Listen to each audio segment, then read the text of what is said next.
بسم اللہ الرحمن الرحیم۔ سورہ جن آیت نمبر 1 سے 15 میں اللہ پاک فرماتا ہے، اے پیغمبر صلی اللہ علیہ وآلہ وسلم، لوگوں سے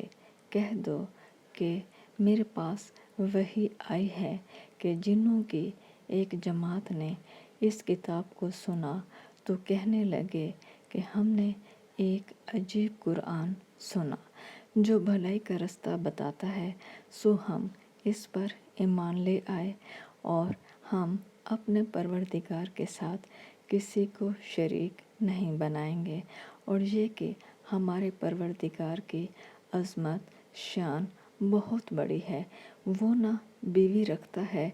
نہ اولاد، اور یہ کہ ہم میں سے بعض بے وقوف اللہ کے بارے میں جھوٹ افطرا کرتا ہے، اور ہمارا یہ خیال تھا کہ انسان اور جن اللہ کی نسبت جھوٹ نہیں بولتے، اور یہ کہ بعض بنی آدم بعض جنات کی پناہ پکڑا کرتے تھے، اس سے ان کی سرکشی اور بڑھ گئی تھی، اور یہ کہ ان کا بھی یہی اعتقاد تھا جس طرح تمہارا تھا کہ اللہ کسی کو نہیں جلائے گا، اور یہ کہ ہم نے آسمان کو ٹٹولا تو اس کو مضبوط چوکیداروں اور انگاروں سے بھرا ہوا پایا، اور یہ کہ پہلے ہم وہاں بہت سے مقامات میں خبریں سننے کے لیے بیٹھا کرتے تھے، اب کوئی سننا چاہے تو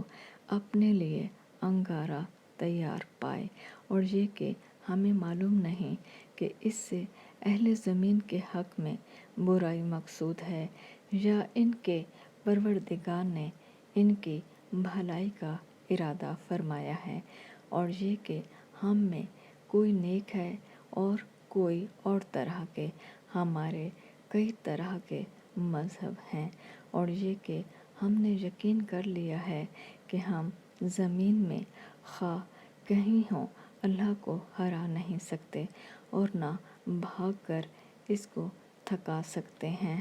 اور جب ہم نے ہدایت کی کتاب سنی اس پر ایمان لے آئے، تو جو شخص اپنے پروردگار پر ایمان لاتا ہے اس کو نہ نقصان کا خوف ہے نہ ظلم کا، اور یہ کہ ہم میں بعض فرما بردار ہیں اور بعض نافرمان گنہگار ہیں، تو جو فرما بردار ہوئے وہ سیدھے رستے پر چلے، اور جو گنہگار ہوئے وہ دوزخ کا ایندھن بنے۔